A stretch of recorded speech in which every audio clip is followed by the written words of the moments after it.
Assalamualaikum warahmatullahi wabarakatuh. Kami dari kelompok 3 akan mempresentasikan tentang bab entitas konsolidasi dan laporan keuangan konsolidasian. Baik, selanjutnya pengertian laporan keuangan konsolidasian. Laporan keuangan konsolidasian, Consolidated Financial Statements, adalah laporan yang menyajikan posisi keuangan dan hasil operasi untuk induk perusahaan atau parent entitas pengendali dari satu atau lebih anak perusahaan atau subsidiaris entitas yang dikendalikan, seakan-akan entitas-entitas individual tersebut adalah satu entitas atau perusahaan. Konsolidasi diharuskan jika suatu perusahaan memiliki mayoritas saham beredar di perusahaan lain. Laporan keuangan tersendiri hanya dapat ditampilkan sebagai informasi tambahan terhadap laporan keuangan konsolidasian.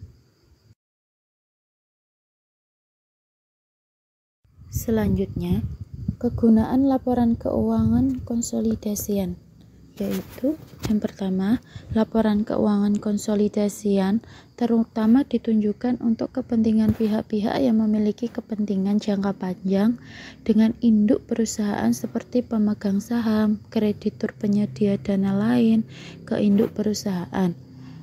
Yang kedua, ketika anak perusahaan menghasilkan laba tersebut akan diakses induk perusahaan dan sebaliknya, induk perusahaan tidak dapat menghindari kerugian dari perusahaan yang tidak menghasilkan keuntungan. Kemudian, pemegang saham yang ada dan calon pemegang saham dari induk perusahaan mempunyai kepentingan paling besar atas laporan keuangan konsolidasian dibandingkan masing-masing perusahaan secara individu, karena nasib induk perusahaan mempengaruhi oleh anak-anak perusahaan. Kemudian, penyedia sumber anak perusahaan tidak memiliki klaim pada induk perusahaan kecuali induk perusahaan menyediakan garansi atau masuk ke dalam pengaturan lain demi keuntungan anak perusahaan.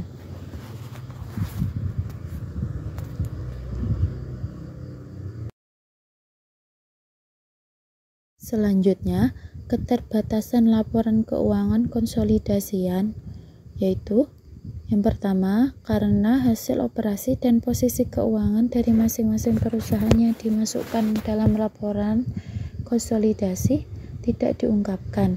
Kinerja atau posisi buruk dari satu atau lebih perusahaan dapat disembunyikan oleh kinerja yang baik dari perusahaan lainnya. Tidak semua saldo laba konsolidasi tersedia untuk dividen induk perusahaan, karena sebagian dapat mencerminkan bagian induk perusahaan atas laba anak perusahaan yang belum dibagikan. Begitu pula karena laporan keuangan konsolidasian termasuk aset perusahaan, tidak semua aset yang ditampilkan tersedia untuk pembagian dividen induk perusahaan. Yang ketiga, karena rasio-rasio keuangan berdasarkan laporan keuangan konsolidasian dihitung berdasarkan informasi gabungan, rasio tersebut tidak mewakili perusahaan manapun yang dikonsolidasi, termasuk induk perusahaan. Yang keempat, akun-akun yang sama dari perusahaan-perusahaan berbeda yang digabungkan dalam konsolidasi bisa jadi tidak seluruhnya dapat diperbandingkan. Sebagai contoh, panjang siklus operasi dari perusahaan-perusahaan yang berbeda dapat bervariasi, menyebabkan piutang dari panjang periode yang sama diklasifikasikan berbeda. Yang kelima, informasi tambahan tentang masing-masing perusahaan atau kelompok perusahaan yang termasuk dalam konsolidasi sering diperlukan untuk penyajian wajar, tetapi tambahan pengungkapan tersebut dapat menyebabkan catatan atas laporan keuangan menjadi sangat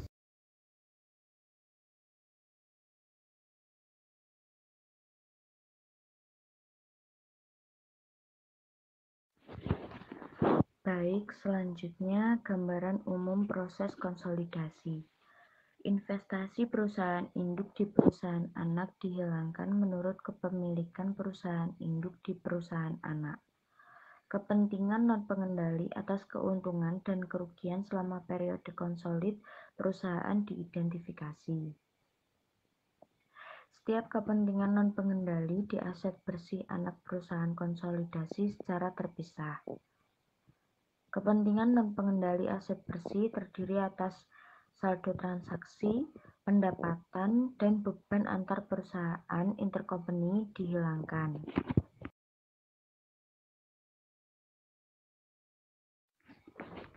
Laporan keuangan gabungan.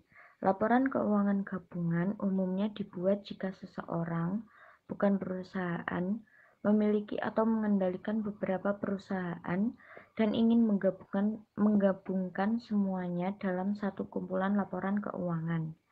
Dalam beberapa kasus, induk perusahaan dapat membuat laporan keuangan yang hanya terdiri dari anak perusahaan, tidak ada induk perusahaan.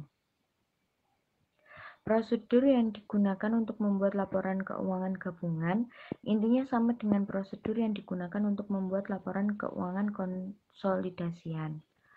Semua piutang dan utang antar perusahaan, transaksi antar perusahaan, serta laba dan rugi antar perusahaan yang belum direalisasi harus dieliminasi dengan cara yang sama dalam pembuatan laporan keuangan konsolidasian.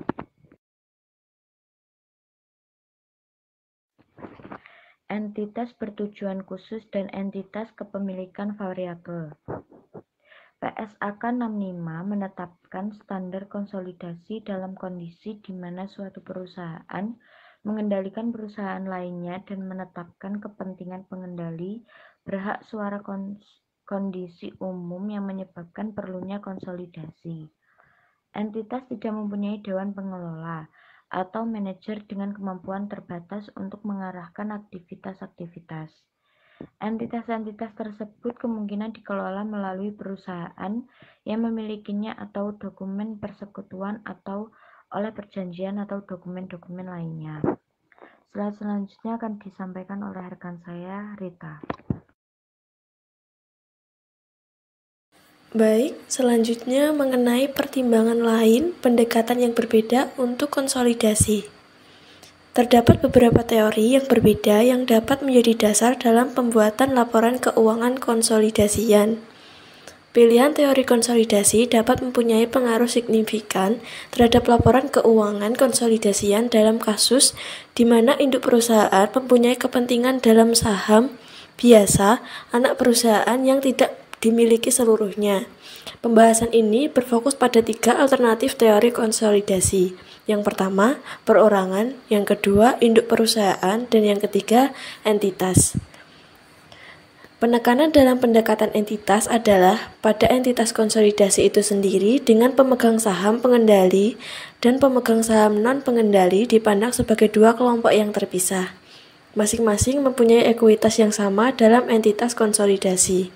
Oleh karena itu, semua aset, liabilitas, pendapatan, dan beban dari anak perusahaan yang tidak dimiliki seluruhnya dimasukkan dalam laporan keuangan konsolidasian tanpa perlakuan khusus yang membedakan antara pemegang saham pengendali atau non-pengendali.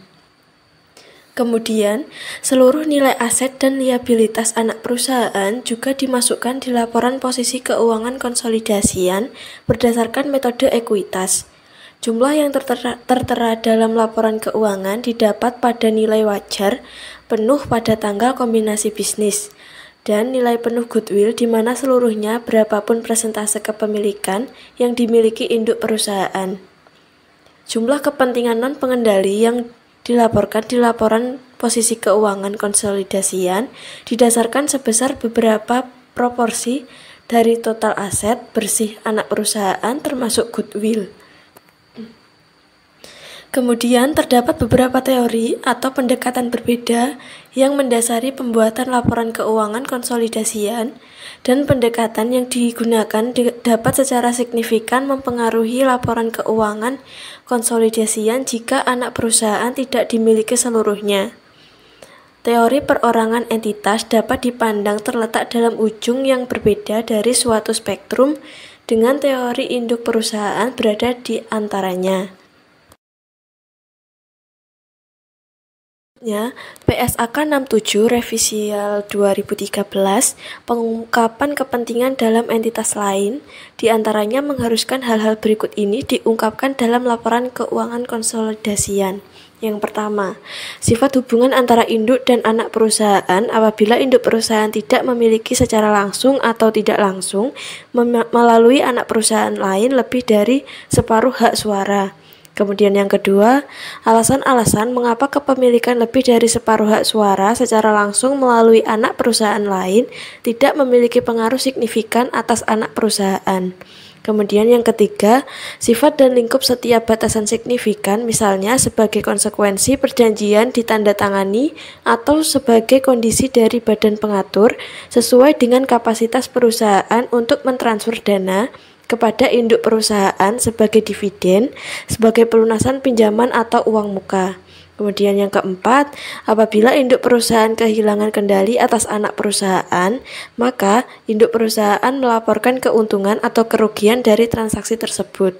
Kemudian yang kelima, ketika induk perusahaan menyusun laporan keuangan tersendiri, maka yang pertama yaitu keuangan laporan keuangan terdiri sebagai informasi tambahan pada laporan keuangan konsolidasian. Kemudian, daftar investasi di negara lain termasuk nama, kepemilikan negara, hak suara, serta metode yang digunakan dalam akuntansi untuk investasi tersebut. Sekian presentasi dari kelompok kami. Apabila ada pertanyaan atau tambahan dari teman-teman ataupun Pak Ubay, monggo dipersilakan. Wassalamualaikum warahmatullahi wabarakatuh.